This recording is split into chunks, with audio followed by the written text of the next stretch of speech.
దట్టమైన అభయారణ్యాలు, అందులో ఎన్నో అరుదైన జంతురాశులు, ఇంకెన్నో క్రూర మృగాలు, మరెన్నో జీవజాతులు, చుట్టూ ఎత్తైన చెట్లు, కొండలు, లోయలు. ఇది నల్లమల్ల అడవుల స్వరూపం. తెలుగు రాష్ట్రాల్లోని కర్నూలు, మహబూబ్ నగర్, గుంటూరు, ప్రకాశం, కడప జిల్లాల్లో విస్తరించి ఈ నల్లమల్ల ప్రాంతం కృష్ణా, పెన్నా నదుల మధ్య ఉంది. జీవ వైవిధ్యానికి నల్లమల్ల అటవీ ప్రాంతం పుట్టినిల్లుగా మారుతోంది. నల్లమల్ల అరణ్యం పులుల ఖిల్లాగా మారింది. అతిపెద్ద పులుల సంరక్షణ కేంద్రంగా ఖ్యాతిగాంచింది. ఇక్కడ ఏటా వ్యాఘ్రుల సంతతి పెరగడంతో తమ నివాస ప్రాంతాన్ని విస్తరించుకున్నాయి. పులుల సంఖ్య తెలుసుకోవడానికి అటవీ శాఖ అధికారులు గణన చేపట్టారు. నాగార్జున సాగర్ శ్రీశైలం టైగర్ రిజర్వ్లో పెద్ద పులుల గణన కొనసాగుతోంది. అత్యాధునిక సాంకేతికతను ఉపయోగించి అటవీ శాఖ అధికారులు ఫారెస్ట్లో ట్రాప్ కెమెరాలను ఏర్పాటు చేసి పులుల గణన చేపడతా ఉన్నారు. ఏదైతే నల్లమల్లో సంచరించే పులులు ఎన్ని ఉన్నాయని ఒక అంచనా వేసే పనిలో నిమగ్నమయ్యారు.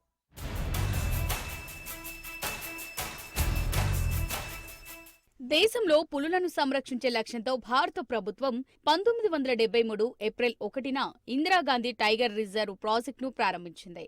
ఇందులో భాగంగా 1973లో నల్లమల్లలో రాజీవ్ గాంధీ పులుల అభయారణ్యం ఏర్పాటు చేశారు. ప్రస్తుతం దీన్ని Nagarjuna Sagar Srisailam tiger reserve forest గా పిలుస్తున్నారు.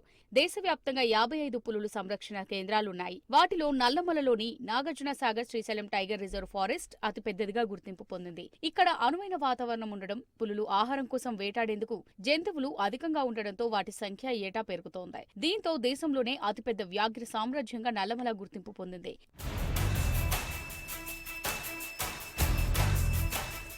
నాగార్జున సాగర్ శ్రీశైలం టైగర్ కారిడార్ దేశంలోనే అతిపెద్దది.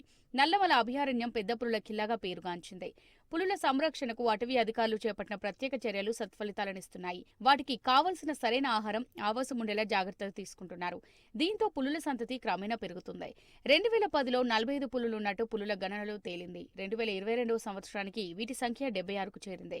2024లో ఇటీవల నిర్వహించిన సర్వే ప్రకారం నల్లమలలో పులుల సంఖ్య 90కి పెరిగినట్టు గుర్తించారు. నల్లమలలో పులిగూనలు 50కి పైగా ఉన్నట్టు గుర్తించారు. నల్లమల అటవీ ప్రాంతంలో పులి పిల్లల సంఖ్య పెరుగుతుంది.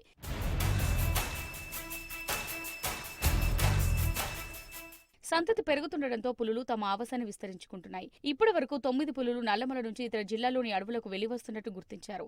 నల్లమల అడవి నుంచి శేషాచలం అడవులకు పులులు వెళ్లేందుకు కారిడార్ ఏర్పాటుకు అధికారులు చర్యలు తీసుకుంటున్నారు. పులులు తిరుగుతున్న ప్రదేశాలను గుర్తించి అవి ప్రయాణించే ప్రాంతాలు ఎటువంటి మానవ సంచారం లేకుండా చర్యలు తీసుకుంటున్నారు. ఒక పులి 100 నుంచి 150 చదరపు కిలోమీటర్ల పరిధిని ఏర్పాటు చేసుకుని అందులోనే సంచరిస్తుంది. అక్కడికి మరో పులి వెళ్లేందుకు ఆసక్తి చూపదు. నల్లమలలో వీటి సంఖ్య పెరగడంతో పులులు తమ సామ్రాజ్యాన్ని విస్తరిస్తున్నాయి. కర్నూలు, నంద్యాల, ప్రకాశం, పల్నాడు జిల్లాలతో పాటు తెలంగాణలోనూ సంచరిస్తున్నాయి.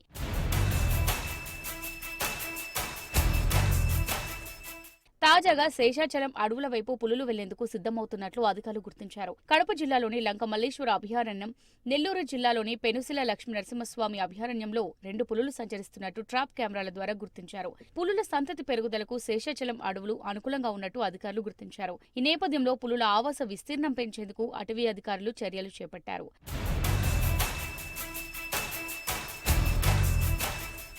నల్లమల అటవీ ప్రాంతానికి ఆనుకుని ఉన్న కడప, నెల్లూరు జిల్లాల అటవీ ప్రాంతం మీదుగా ఉమ్మడి చిత్తూరు జిల్లాలోని శేషాచలం కొండల్లోకి ప్రవేశించేలా కారిడార్ ఏర్పాటు చేశారు. నల్లమల పులుల అభయారణ్యం ఏటేటా వీటి సంతతి పెరుగుతుంది. అవి తమ నివాస పరిధిని విస్తరించుకుంటున్నాయి. వీటిని లెక్కించే పనిలో పడ్డారు అధికారులు. గతంలో పాదముద్రల ఆధారంగా పులుల సంఖ్య లెక్కించేవారు. అవి పలు ప్రాంతాలు సంచరిస్తుండటంతో వాటి సంఖ్య ఖచ్చితంగా తేలేది కాదు.